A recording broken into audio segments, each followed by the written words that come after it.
What happens when a tiny island nation faces some of the world's biggest environmental threats? That's the inquiry we explore in this video. In Topic 2 of the Singapore cluster, we examine how Singapore, though small and resource limited, stands at the crossroads of risk and resilience in the face of climate change, tectonic hazards, and tourism development. Are you ready? In this video, we will dive into one of the biggest global concerns, climate change and its impact on Singapore. Singapore's vulnerability to climate change is shaped by its geography and climate. Firstly, Singapore is a low-lying island with about 30% of its land sitting less than 5 meters above sea level. This makes the country highly susceptible to sea level rise.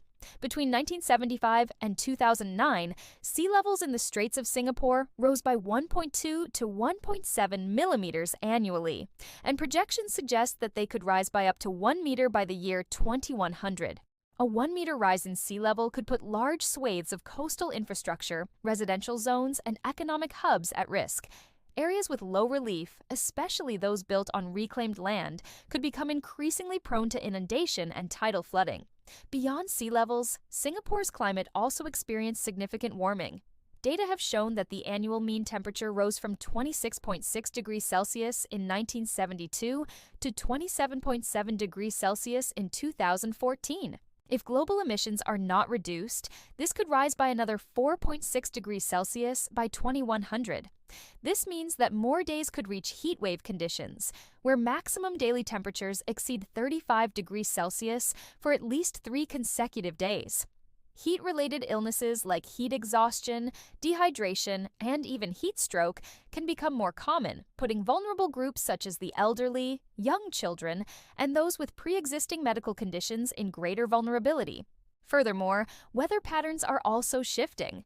Wet months are expected to bring heavier rainfall, while drier months will become even more parched. Based on data, the average annual rainfall and number of days with extreme rainfall have risen substantially. In the long run, the situation becomes even more critical when more frequent intense rainfall events are layered onto the rise in sea levels. While Singapore boasts a sophisticated and well-maintained drainage system, the increasing intensity and frequency of rain due to climate change can exceed the system's design capacity. This leads to flash floods, which occur suddenly with little warning, often overwhelming urban infrastructure. A notable example occurred in 2010 when Orchard Road was hit by flash floods that damaged buildings like Lucky Plaza and Liat Towers. Not only could these events damage property and disrupt transportation, but they may also pose health hazards by contaminating freshwater sources with saltwater and pollutants. These climatic shifts also present other serious challenges to Singapore. For instance, the urban heat island effect. In an urban environment like Singapore, vegetation is replaced with concrete surfaces. Built-up areas trap heat and prevent nighttime cooling. Worsened by emissions from air conditioning and traffic, the urban heat island effect can increase risks of heat exhaustion amongst the population. Additionally, climate change significantly amplifies the risk of vector-borne diseases, particularly dengue fever, which is transmitted by the Aedes mosquito. Warmer temperatures accelerate the mosquito's life cycle, allowing them to breed and mature more quickly and shortening the incubation period of the virus within the mosquito. This means that mosquito populations can increase more rapidly, and the virus can spread more efficiently within communities.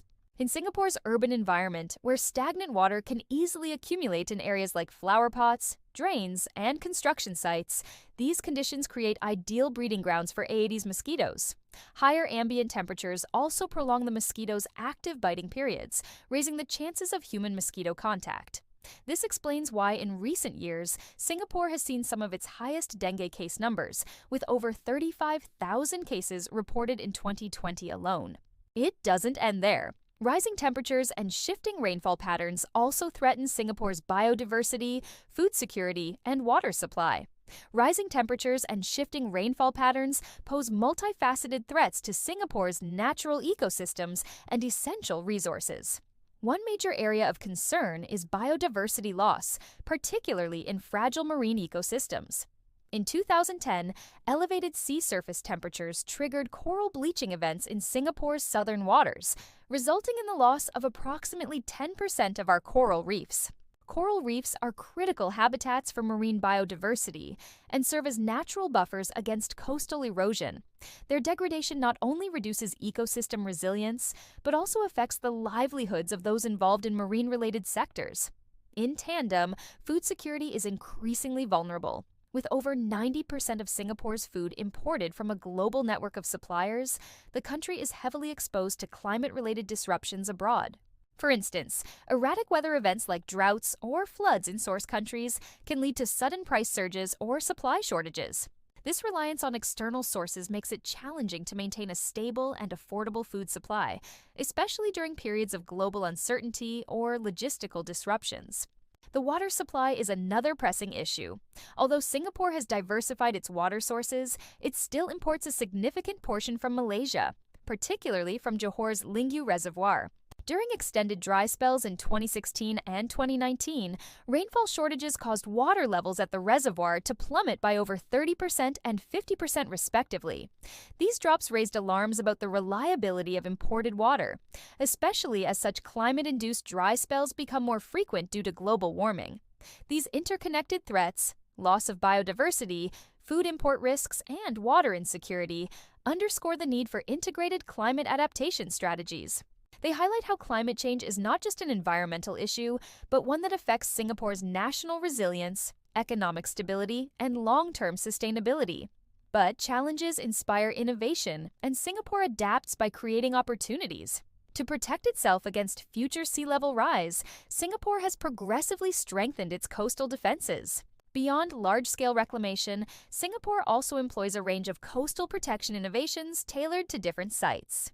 These include the use of seawalls, geobags, large sand-filled containers used to reinforce coastlines, and nature-based solutions like mangrove planting, which stabilize shorelines and reduce wave energy. Jurong Island, created through the merger of several smaller offshore islets, exemplifies these strategies. As a major petrochemical hub, it is fortified with robust defenses that combine hard engineering with ecological solutions to enhance resilience. Additionally, Singapore is investing in building health resilience by using science and innovation to tackle climate-sensitive diseases. One notable initiative is the Wolbachia Aedes mosquito suppression project, also known as Project Wolbachia, a cutting-edge biological control strategy. This involves the release of male Aedes mosquitoes infected with the Wolbachia bacteria, which is naturally occurring and safe for humans. These male mosquitoes do not bite or transmit diseases. Instead, when they mate with wild female Aedes mosquitoes that are not infected with Wolbachia, the resulting eggs fail to hatch. Over time, this leads to a steady decline in the mosquito population, reducing the risk of dengue transmission in affected areas. This method is being trialed in selected residential neighborhoods and has shown promising results. By combining this strategy with community outreach, vector surveillance, and urban planning, Singapore is taking a holistic approach to managing dengue, which is increasingly influenced by warmer temperatures and erratic rainfall due to climate change. Next, innovative high-technology farming is another key strategy to strengthen resilience against climate change. As mentioned earlier, global warming threatens food production globally through rising temperatures, erratic weather, and disrupted supply chains. Thus, Singapore started taking proactive steps to reduce its dependence on food imports, which currently account for over 90% of its supply. To buffer against future shocks, Singapore has set a bold 30 by 30 target to produce 30% of its nutritional needs locally by the year 2030. This is where high-tech farming solutions come in. By integrating agriculture into urban spaces such as rooftops and underutilized buildings, these systems maximize limited land while reducing exposure to climate-related disruptions overseas.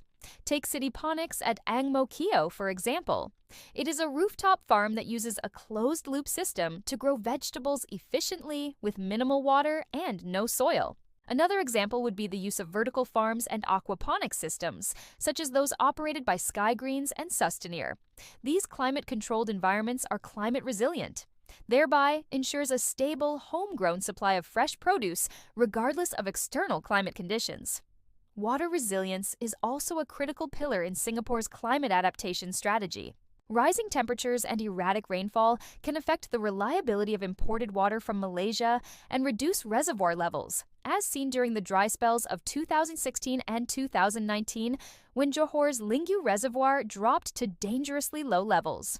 To safeguard future water security, Singapore is investing in cutting-edge water technologies. Research into NEWater continues to improve the efficiency and cost-effectiveness of this alternative water source. Already meeting up to 40% of the country's current water demand, NEWater plays a key role in closing the water loop and reducing reliance on weather-dependent sources. At the same time, desalination capacity is being enhanced through innovations such as electrodeionization, a technique that uses electric fields to remove dissolved salts from seawater. Unlike traditional reverse osmosis, this method is potentially more energy efficient and cost-effective, making desalination more sustainable in the long run. By tapping into seawater, an unlimited resource, desalination strengthens Singapore's ability to cope with prolonged droughts or disruptions in imported supply. Through these efforts, Singapore is future-proofing its water system, ensuring that even under the strain of climate change, clean and reliable water remains accessible to all. And there you have it. While climate change can feel overwhelming, understanding how it affects us makes it real, urgent, and actionable. From seawalls to smart farms, from water technology to health strategies, every measure is a step towards climate resilience. In the next video, we'll take a deep dive into how tectonic hazards affect Singapore, as well as the response strategies. If you're enjoying this journey through geography and want to build deeper understanding, make sure you subscribe, give this video a thumbs up, and share it with your study group. Feel free to visit thatgeographyteacher.com to access resources such as learning guides, suggested answers to past year papers, link to my customized AI learning tool, and exam strategies tailored to the Singapore syllabus. See you in the next video.